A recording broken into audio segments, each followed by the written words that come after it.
Hola, bienvenidos al canal de materiales de construcción.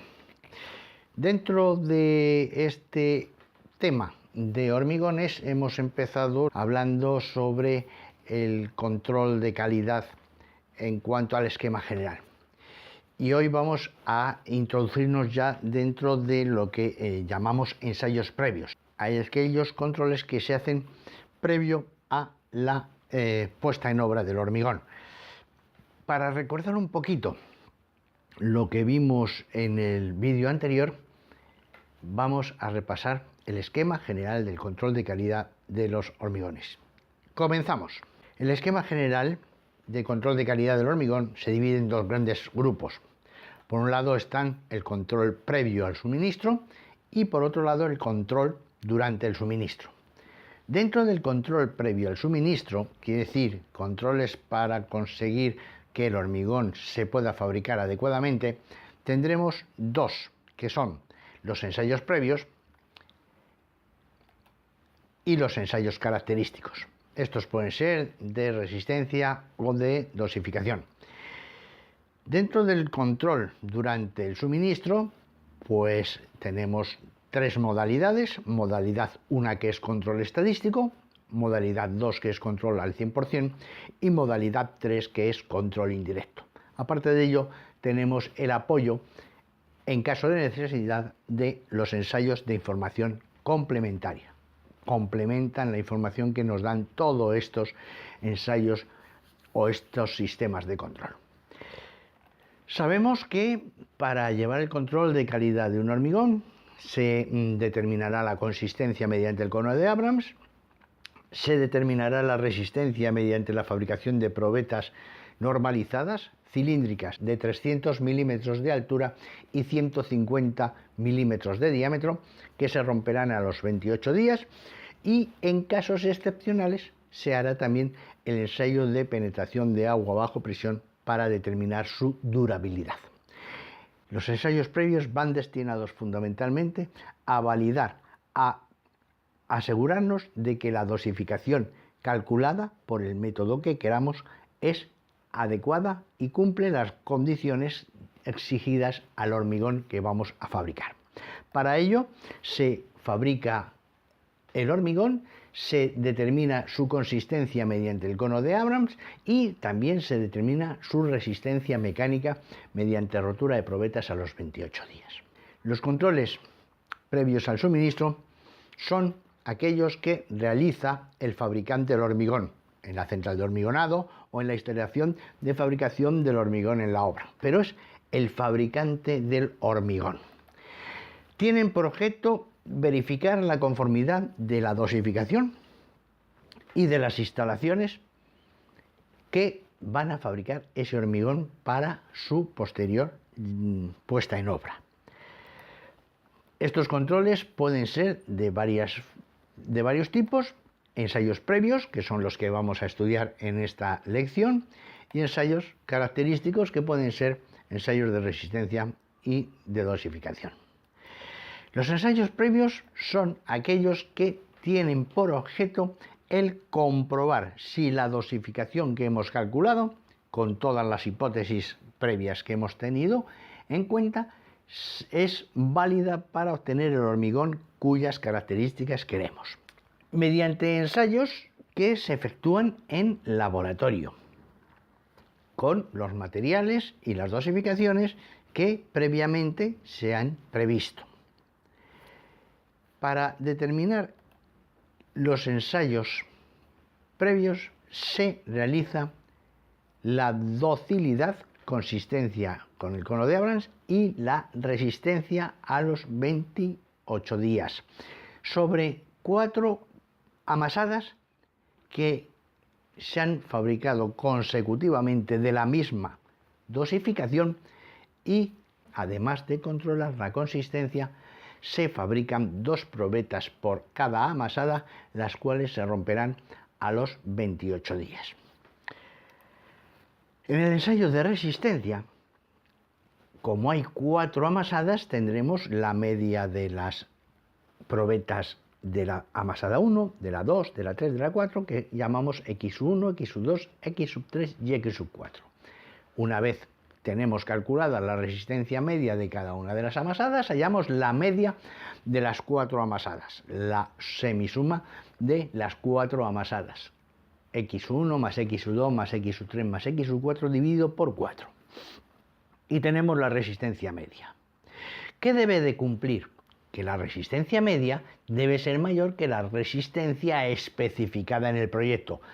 Tiene que ser mayor que la resistencia que queremos que tenga el hormigón, mayor o igual, pero no ajustándose demasiado, no aproximándose demasiado, sino que exigimos que sea mayor y una cantidad importante, y esa cantidad importante es que le sumamos a esa resistencia de proyecto 2 veces la desviación típica de la fábrica de hormigón. Cuando no sabemos cuánto vale esa desviación típica, que es la desviación típica de todo un proceso de fabricación durante un año, por ejemplo, se toma que la desviación típica es igual a 4. De tal manera que en el caso de que la desviación típica la tomemos como 4, la resistencia media de las 4 amasadas deberá ser mayor que la resistencia especificada en el proyecto más 8 newton por milímetro cuadrado, 4 por 2. En un esquema general, para los ensayos previos, primero nos preguntaremos si la dosificación que vamos a emplear la conocemos ya, es decir, se ha utilizado en otras obras, con los mismos materiales, los mismos cementos, áridos y agua. Si tenemos experiencia de haber utilizado esa dosificación en otras obras, no hace falta hacer los ensayos previos. Sabemos que esa dosificación es correcta para ese tipo de hormigón. En el caso de que no tengamos experiencia o no esté justificada esa dosificación porque no la hemos usado nunca, pues lo que haremos es los ensayos previos. Para ello haremos 4 amasadas. De cada amasada determinaremos la consistencia. Lógicamente, si la consistencia no da, no hacemos nada más, hay que modificar la dosificación, pero si la consistencia da, confeccionaremos 2 probetas por amasada. Las confeccionaremos, curaremos y romperemos a los 28 días, obteniendo la media x1, x2, x3 y x4 de las 4 amasadas. Y determinaremos el valor medio de esas 4 amasadas. 4 amasadas que son con la misma dosificación y los mismos materiales, es decir, son clones, son clónicas. Deberían de dar lo mismo o muy parecido. Comparamos la resistencia característica especificada del proyecto con la resistencia media de esas 4 amasadas, añadiendo a la resistencia característica del proyecto 2 más la desviación típica de la fábrica en ese tipo de hormigones. Si no se conoce la desviación típica, pues se toma el valor de 4 newton milímetro cuadrado. Si ocurre que la resistencia media de las 4 amasadas es mayor que la resistencia de proyecto más 2 veces la desviación típica, pues podemos pasar directamente a los ensayos característicos. Que no ocurre eso, que es menor la resistencia media, pues habrá que corregir, modificar la dosificación y volver a hacer los ensayos previos con la nueva dosificación obtenida. Veamos un ejemplo. Se pretende comprobar si la dosificación de un hormigón armado 35, que es la resistencia característica especificada o resistencia de proyecto, 35 newton milímetro cuadrado, consistencia blanda, tamaño máximo del herido 20 y un ambiente 2A, un ambiente húmedo, vamos a ver si esa dosificación es válida con respecto a la resistencia mecánica. Recordad que siempre hay que hacer la consistencia. La consistencia es inmediata. Os remito a el vídeo donde hablamos de la consistencia del hormigón, cómo se realiza con el cono de Abrams, es inmediato. Hemos obtenido estos resultados. En vez de 4 amasadas hemos hecho 5.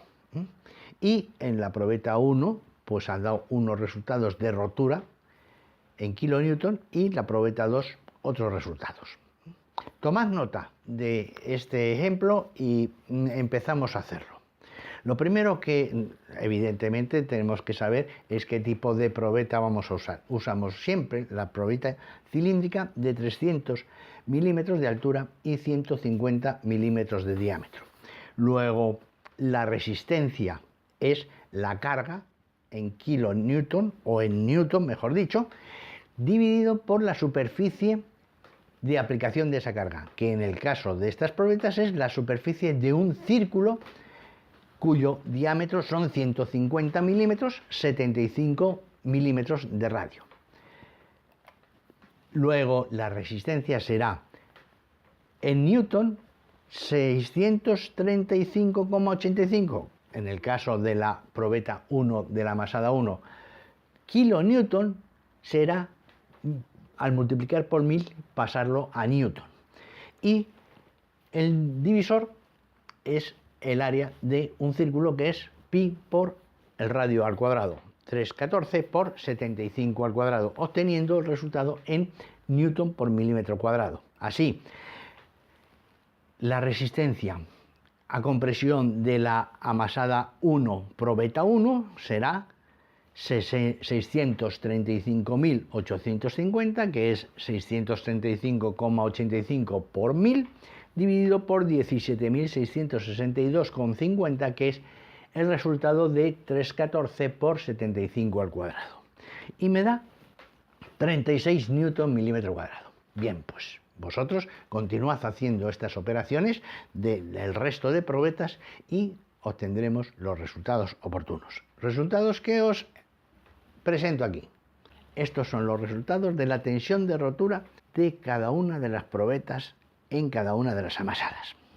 Hallaremos el valor medio de cada amasada, no de cada probetas 1 y cada probetas 2, no, de cada amasada. Y tendremos, en el primer caso, pues 36 más 38 dividido por 2 son 37, etcétera, etcétera. Acordaos que para determinar la resistencia a compresión de probetas de hormigón, os remito al vídeo que ya hemos hablado sobre ello, hay que comprobar si el recorrido de cada amasada es correcto. En el caso de 2 probetas, el recorrido debe ser menor de 0,13. En el caso de 3 probetas, menor de 0,20. ¿Y qué es el recorrido? El recorrido es la tensión más alta menos la tensión más baja en cada amasada dividido por la tensión media. Y repito, como son 2 probetas, son menor de 0,13, menor o igual que 0,13. El recorrido de la amasada 1 sería la más alta, que son 38, como veis ahí, tensión 38 newton milímetro cuadrado, menos la tensión más baja, que son 36 newton milímetro cuadrado, dividido por 37 newton por milímetro cuadrado, da 0,054. Pues ahí podéis seguir haciendo todas los recorridos del resto de las amasadas. Ya las tenéis, pero llama la atención que en la amasada 3 el recorrido es 0,15, mayor de 0,13. Eso significa simplemente que esa amasada no es representativa. No quiere decir que esté mal ese hormigón. Quiere decir que durante el proceso del ensayo se han cometido errores porque no puede haber esa discrepancia o diferencia entre los resultados de una probeta y de otra cuando son clónicas, son hermanas, son exactamente iguales. Bueno, nos quedamos con el resto de amasadas. Ahora vamos a hallar la resistencia media de las 4 amasadas que son válidas. La resistencia media será 37 más 36,50 más 35,50 más 35, las he puesto en orden decreciente, es una costumbre que tengo, dividido por 4. Y me da 36 newton milímetro cuadrado. Tened en cuenta que la resistencia de proyecto son 35. Si la comparamos con la resistencia que hemos obtenido, es mayor. Luego, ese hormigón tiene más de 35 newton milímetro cuadrado. Pero hay que tener en cuenta que este hormigón lo hemos realizado con todo lujo de detalles en un laboratorio, midiendo las pesadas del cemento, áridos, el agua, minuciosamente, cantidades relativamente pequeñas, no hacer grandes cantidades de hormigón. Quiere decir que estamos demasiado próximos al valor máximo que queremos obtener, que son los 35 newton. De todas formas, si nosotros comparamos la resistencia media con la resistencia de proyecto más 2 veces la desviación típica, en este caso no sabemos la desviación típica porque no lo dice el enunciado, luego vamos a tomar 4, pues 35 más 4 por 2, 8, son 43 newton por milímetro cuadrado. Debería de dar el resultado de estos ensayos previos 43 o más de 43 newton. Como da menos de 43 newton, ¿qué decisión tendremos que adoptar? La decisión es bien clara. La dosificación no es correcta y habrá que modificarla y volver a realizar los ensayos previos de esa nueva dosificación, aumentando el cemento, modificando los parámetros que queramos para que esa resistencia sea mayor. Tenemos en cuenta que ya la consistencia es la adecuada, luego la relación agua-cemento habrá que mantenerla. Si subimos la cantidad de cemento, tendremos también que mantener la relación agua-cemento con esa nueva cantidad de cemento. Bien, así de sencillo es. No hay más misterio. Ensayos previos. Misión: comprobar que la dosificación que hemos calculado matemáticamente es correcta con los materiales que tenemos. Si la dosificación es correcta, podremos fabricar ya el hormigón. Pero claro, el hormigón no lo vamos a fabricar en laboratorio, lo vamos a fabricar en una central de hormigonado. Por eso hay que hacer los ensayos característicos. Los ensayos característicos van destinados precisamente a comprobar que los medios de fabricación del hormigón, con la dosificación que ya está aprobada, son suficientemente fiables para obtener el hormigón que demanda el cliente, demanda la obra. Eso lo veremos en el próximo vídeo. No faltéis, que paso lista. Seguid estudiando.